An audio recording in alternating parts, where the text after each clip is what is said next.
Hello student, welcome on our YouTube channel classroom study. Student, आज का हमारा topic है buyback of shares. Buyback of shares के बारे में आज हम सब कुछ करेंगे, थ्योरी प्लस प्रैक्टिकल। थ्योरी में हम इसका मीनिंग देखेंगे, फैक्ट देखेंगे, एडवांटेज डिसएडवांटेजेस, कंडीशन क्या होती है बायबैक ऑफ शेयर करने की, प्लस क्या क्या सोर्सेज हमारे पास अवेलेबल होते हैं बायबैक करने के लिए। उसके बाद हम इसका accounting treatment means practical question करेंगे। ओके, तो चलिए स्टार्ट करते हैं। बट उससे पहले अगर आप चैनल पर न्यू हैं तो चैनल को सब्सक्राइब कर लें ताकि आपको सभी अपकमिंग वीडियोज़ मिलती रहें। स्टूडेंट, आज की वीडियो में हम थ्योरी पढ़ेंगे, फिर इसका सेकंड पार्ट जो है इसमें न्यूमेरिकल क्वेश्चन करेंगे, वरना वीडियो जो है बहुत लंबा हो जाएगा। ओके, तो चलिए स्टार्ट करते हैं। फर्स्ट है meaning of buyback of shares क्या होता है। जनरली जो है बायबैक का वर्ड यूज़ करते हैं हम इक्विटी शेयर होल्डर्स को रिडीम करने के लिए, क्योंकि हमें पता है प्रेफरेंस शेयर होल्डर्स का तो रिडम्पशन टाइम डिसाइडेड होता है at the time of issue, लेकिन इक्विटी शेयर होल्डर का कोई भी टाइम डिसाइडेड नहीं होता है कि उनको कितने टाइम बाद पे बैक किया जाएगा। तो कंपनी एक मेथड या एक वे यूज़ करती है, technique, buyback of equity share, जिसके थ्रू हम इक्विटी शेयर होल्डर को during the life of the company उनका रीपेमेंट कर देते हैं, कैपिटल का, उनकी कैपिटल जो है वो रिटर्न कर देते हैं। तो buyback as the name suggest, नाम से ही आपको पता चल रहा होगा क्या, परचेज करना, रीपरचेज करना। पहले शेयर होल्डर ने हमारे शेयर परचेज किए थे कंपनी के, अब कंपनी शेयर होल्डर से अपने शेयर्स वापस परचेज कर रही है। Okay, so that mean by buyback of equity share. यहाँ पर आप देख भी सकते हैं meaning. Buyback of shares means the repurchase of its on share by the company. ठीक है, कंपनी अपने ही शेयर जब मेंबर से परचेज करती है शेयर होल्डर से, so that call buyback of shares. अब कंपनी जो है बायबैक कब करेगी, अपने शेयर कब परचेज करेगी, जब मार्केट प्राइस जो है उस पर्टिकुलर शेयर्स का कम होगा फेस वैल्यू से। ओके, अगर फेस वैल्यू आपका 100 रुपीज़ का है, मार्केट में वो 80 रुपीज़ में डील हो रहा है, तो कंपनी परचेज कर लेती है, उसको बायबैक कर लेती है।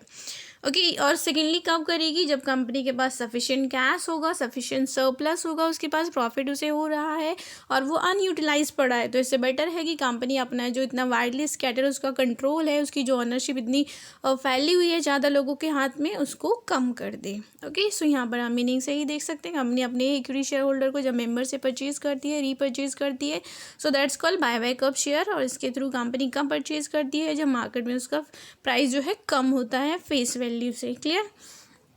इफेक्ट क्या होगा बायबैक ऑफ शेयर करने का, तो इफेक्ट ये होता है कि कंपनी की जो मार्केट में इशूड कैपिटल है वो कम हो जाएगी। ओके, कंपनी की मार्केट का जो इशूड कैपिटल है वो कम हो जाएगी।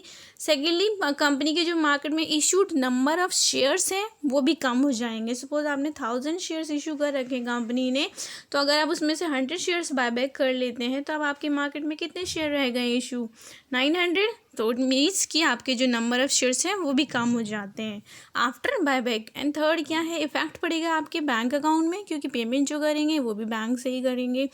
एंड लास्ट क्या इफेक्ट है इसका, इफेक्ट ये होगा कि जिन भी शेयर होल्डर्स के कंपनी ने शेयर्स परचेज कर लिए हैं उनका नेम कंपनी अपने रजिस्टर ऑफ मेंबर जो होता है उससे कट कर देगी। ओके, रिमूव कर देगी। तो इसका मतलब क्या है कि अब ये पर्टिकुलर मेंबर जो है फ्यूचर में हमारी कंपनी से डिविडेंड लेने का राइट नहीं रखता, उसके पास कोई राइट नहीं है कि वो फ्यूचर में हमारे ऊपर डिविडेंड लेने के लिए क्लेम करे कंपनी के ऊपर, राइट। सो ये इसका इफेक्ट है। चलिए देख लेते हैं अब इसके एडवांटेज या पर्पस क्या है। ओके, नेक्स्ट है purpose of buyback of shares में, कंपनी जो एक बायबैक मेथड या टेक्निक यूज़ करने जा रही है तो उसका क्या पर्पस होता है मेनली।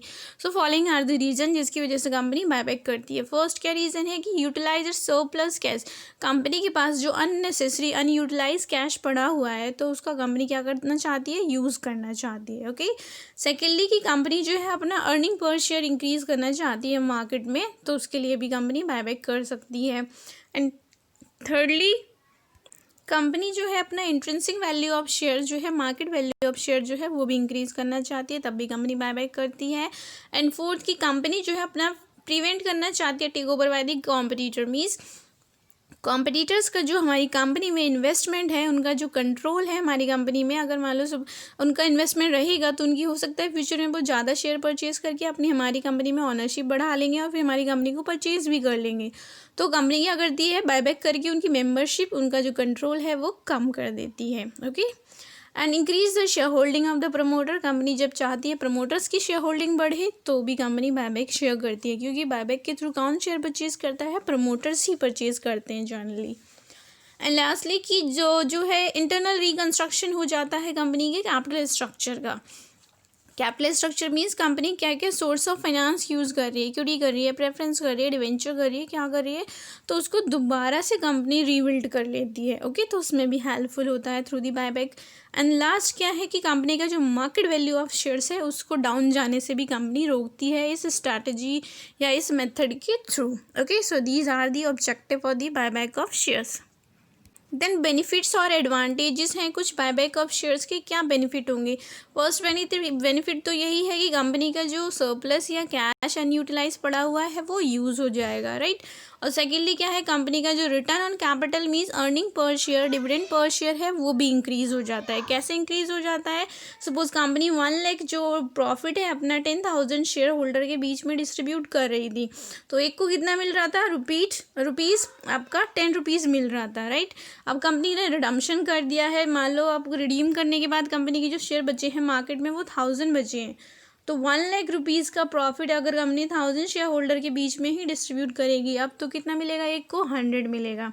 इट मीन्स जो इन्वेस्टर को मिलने वाला रिटर्न है बाय ओवर द इन्वेस्टमेंट वो बढ़ जाता है, earning per share, dividend per share increase हो जाता है आफ्टर बायबैक। एंड देन है कि कंपनी जो है कि जो डिसेंटिंग मेंबर हैं या डिससेटिस्फाई मेंबर है जो कंपनी में एज इन्वेस्टर रह के खुश नहीं है, तो कंपनी उनके शेयर होल्डर को उनके शेयर को बायबैक करके उनकी मेंबरशिप भी कैंसिल कर देती है। उनको भी एक अपॉर्चुनिटी मिल जाती है अपनी इन्वेस्टमेंट को डिसइन्वेस्ट करने का, राइट। और लास्टली की कंपनी जो है रिटायरिंग एम्प्लॉय के शेयर भी परचेज करके उनकी मेंबरशिप भी कैंसिल कर देती है। कंपनी जो है एम्प्लॉयज़ को शेयर इशू करती है ना, स्वेट इक्विटी शेयर इशू करती है, एम्प्लॉयज़ स्टॉक ऑप्शन भी इशू कर दिए, तो इसमें क्या होता है, एम्प्लॉय इनको मार्केट में नहीं सेल कर सकते, सिर्फ कंपनी को ही वापस सेल करेंगे। तो बायबैक के थ्रू वो जो एम्प्लॉय रिटायर हो रहे हैं अब उनकी मेंबरशिप कैंसिल कर देनी चाहिए कंपनी को, तो वो एक टेक्निक यूज़ करके कर सकती है। ओके, देन कुछ और एडवांटेजेस हैं आपकी। जो कंपनी के प्रमोटर्स हैं वो लोग ही बायबैक के थ्रू शेयर परचेज करते हैं, तो प्रमोटर्स की कंपनी में क्या है, होल्डिंग बढ़ जाती है। ओके, मैनेजमेंट की होल्डिंग जो है कंपनी में ऑनरशिप बढ़ जाती है आफ्टर बायबैक। और नेक्स्ट की जो रिमेनिंग शेयर होल्डर है, मतलब जिनके शेयर्स कंपनी ने बायबैक नहीं किए हैं, वो लोग खुश रहते हैं। क्यों खुश रहते हैं, क्योंकि उनको अर्निंग पर शेयर अब ज़्यादा मिलेगा, प्लस मार्केट में जो है उनका प्राइस भी बढ़ेगा। Okay, market price of shares mean अगर वो मार्केट में शेयर बेचते हैं तो भी ज़्यादा मिलेगा, और अगर मेंबर रहते हैं तो भी उनको ज़्यादा मिल रहा है, इसलिए वो खुश रहते हैं। एंड फ्रैक्शनल होल्डिंग जो भी है शेयर होल्डर्स की, उनको कंपनी अवॉइड करना चाहती है। ओके, तो इसके लिए भी कंपनी ये मेथड यूज़ कर दी है। देन कंपनी जो है लिक्विडिटी मिल जाती है इन्वेस्टर्स को। ओके, इन्वेस्टर अपनी अगर होल्डिंग को बेचेंगे तो उनके हाथ में कैश आएगा ना, और कंपनी के शेयर्स जो है वो कैंसिल हो जाएंगे, तो इन्वेस्टर को भी बेनिफिट है। लास्टली कंपनी का जो कैपिटल स्ट्रक्चर है वो रैशनलाइज हो जाता है, एक्चुअल में रियलिटी को शो करता है। Okay, so these are the advantage और benefit of buyback of share. चलिए कुछ डिसएडवांटेजेस या डीमेरिट्स की बात कर लेते हैं। ओके, डीमेरिट्स क्या है, ये है आपका फर्स्ट है इनसाइडर ट्रेडिंग। इनसाइडर ट्रेडिंग के जो चांसेस हैं वो बढ़ जाते हैं, क्योंकि बायबैक के थ्रू शेयर जो है कौन परचेज करता है, प्रमोटर्स, मैनेजमेंट परचेज करते हैं। और अगर उनको लगता है कि मार्केट में प्राइस कम होने वाला है तो वो लोग अपने ही शेयर्स को सेल कर देते हैं बायबैक के थ्रू और कंपनी के नेम से परचेज कर लेते हैं, तो ये होने लग जाता है। Then secondly artificial manipulation the price of stock. होगी स्टॉक की जो स्टॉक मतलब शेयर्स की प्राइस जो है वो फेक बड़े हुए दिखाई देते हैं, इतने रियलिटी में नहीं होते हैं। ओके, आर्टिफिशियल इंक्रीज होता है वो। लास्टली जो है माइनॉरिटी शेयर होल्डर जो है उनकी पावर कम हो जाती है, मतलब उनका जो पोर्शन है कंपनी में इन्वेस्टमेंट वो कम हो जाता है। ज़्यादा किसका हो जाता है, मेजर आपके प्रमोटर्स का डायरेक्टर्स का हो जाता है। तो वो लोग पॉलिसी जो भी बनाएंगे, फॉर्मुलेट करेंगे, स्ट्रैटेजी अपने फेवर में करेंगे। माइनॉरिटी का तो क्या होगा, इससे एक्सप्लॉइटेशन हो जाएगा। माइनॉरिटी ऑफ शेयर होल्डर होते क्या है, जिनका कंपनी में मैक्सिमम इन्वेस्टमेंट जो है वो ₹2 लाख का होता है। ओके, जबकि जो मेजर इन्वेस्टर्स होते हैं उनका इतना मिनिमम अमाउंट होता है। ओके, सो जिनका इतना मैक्सिमम इन्वेस्टमेंट होता है, those are called minority share. जो कम शेयर परचेज करते हैं 10, 20, 100, वो माइनॉरिटी शेयर होल्डर्स होते हैं। Then is sources of buyback of shares की, हम जो बायबैक अगर करना चाहते हैं तो उसके लिए हम क्या क्या सोर्सेज यूज़ कर पाएगी कंपनी, क्या क्या ऑप्शन उसके पास अवेलेबल हैं। तो उसके पास 3 ऑप्शन अवेलेबल है। आउट ऑफ प्रॉफिट में आपका ये भी आ जाएगा, फ्री रिजर्व्स में सिक्योरिटी प्रीमियम और फ्री रिजर्व्स। ठीक है, क्या क्या फ्री रिजर्व्स होते हैं अभी हम डिस्कस करेंगे।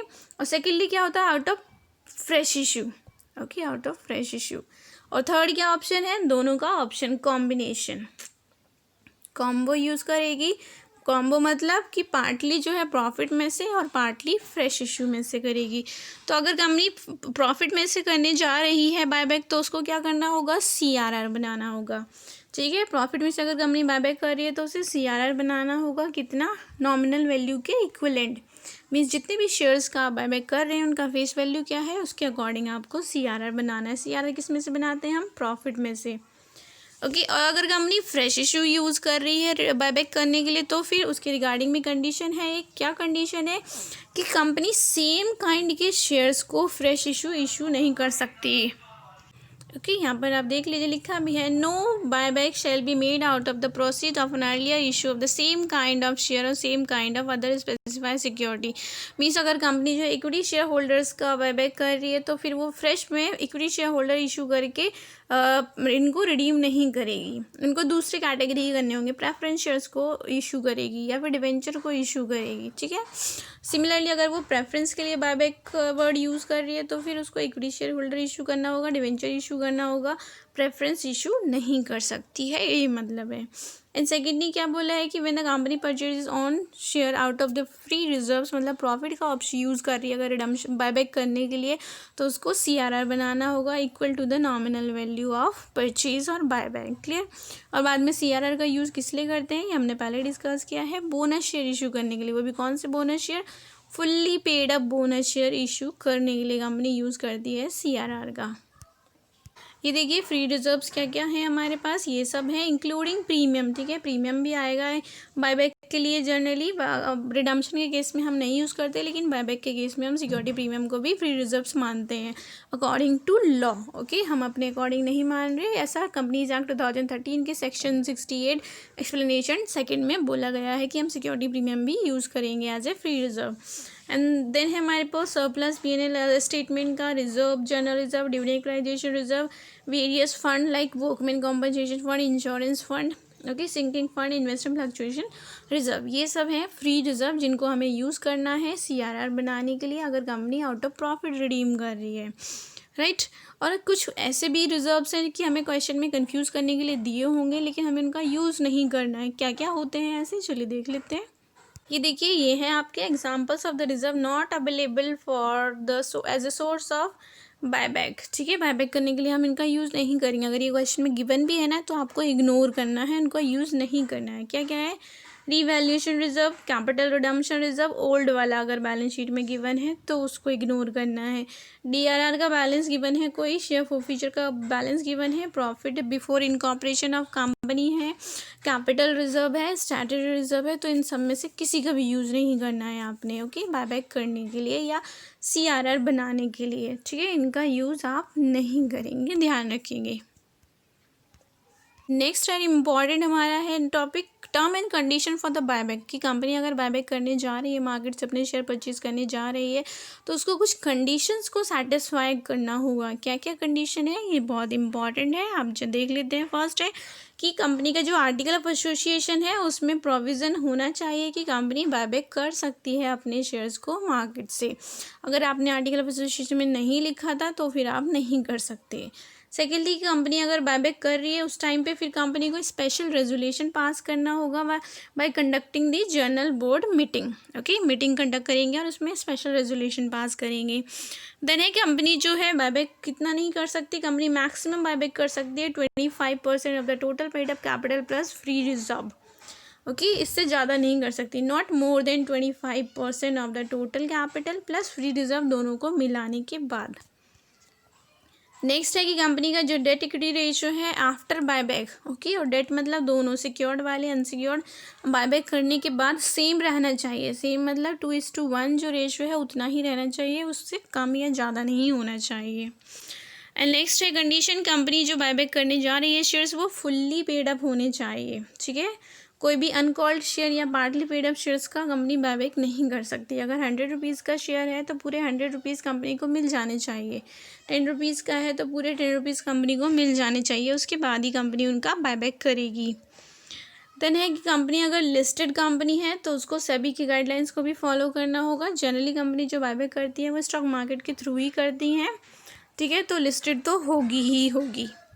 देन अब फॉर द प्रोविज़न लिखा है कि अगर कंपनी अनलिस्टेड है तो उसको कंपनी एक्ट के रूल्स को फॉलो करना होगा।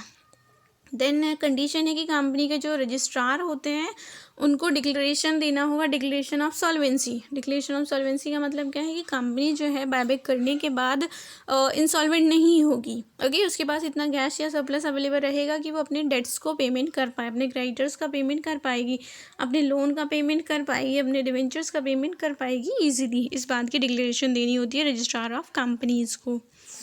देन है कि कंपनी ने कोई भी डिफ़ॉल्ट ना किया हो अपने प्रीवियस ईयर में, किसके रिगार्डिंग, जो भी कंपनी के डेट्स हैं, लोन, डिवेंचर्स या फिर उनका इंटरेस्ट अमाउंट प्लस प्रिंसिपल दोनों को पेमेंट करने में कोई भी डिफ़ॉल्ट ना किया हो, फेल ना हुई हो, ठीक है। देन कंपनी जो है बायबैक अगर करना चाहती है ना तो फिर उसके लिए वो कंपनी लोन लेकर बायबैक नहीं करेगी। अगर उसके पास खुद का पैसा है तो यूज़ कर सकती है, मार्केट से बोरो नहीं करेगी for the purpose of buyback. Then है कि कंपनी अगर डिफ़ॉल्ट ना किया हो प्रीवियस ईयर में, किस बात के रिगार्डिंग, एनुअल रिटर्न फाइल करने में। ओके, एनुअल रिटर्न क्या होता है कि कंपनी को अपने एनुअल जो फाइनेंशियल स्टेटमेंट बनाती है उनकी कॉपी रजिस्ट्रार को देनी होती है एवरी ईयर। तो अगर उसने नहीं दी है, वो फेल हो गई है, तो भी बायबैक नहीं कर पाएगी। ओके, देन है जो बायबैक का जो प्रोसेस है वो पूरा हो जाना चाहिए कंप्लीट आपका 15 to 30 डेज़ में, ठीक है। एंड लास्टली जो है कंपनी अगर बायबैक कर रही है तो उसके लिए कंपनी कन्वर्जन मेथड यूज़ नहीं करेगी, उसको पेमेंट ही करनी होगी only by the way of cash.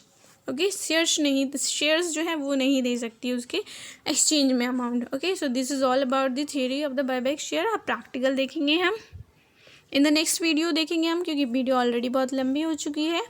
Okay, I hope कि आपको जो बायबैक का कॉन्सेप्ट है वो क्लियर हो गया होगा एवरीथिंग। तो अगर वीडियो पसंद आए वीडियो को लाइक करें, अपने फ्रेंड्स के साथ शेयर करें, प्लस इसका जो सेकंड पार्ट है अगर आप वो देखना चाहते हैं न्यूमेरिकल क्वेश्चन के लिए तो उसका लिंक जो है डिस्क्रिप्शन बॉक्स में गिवन है, आप देख सकते हैं।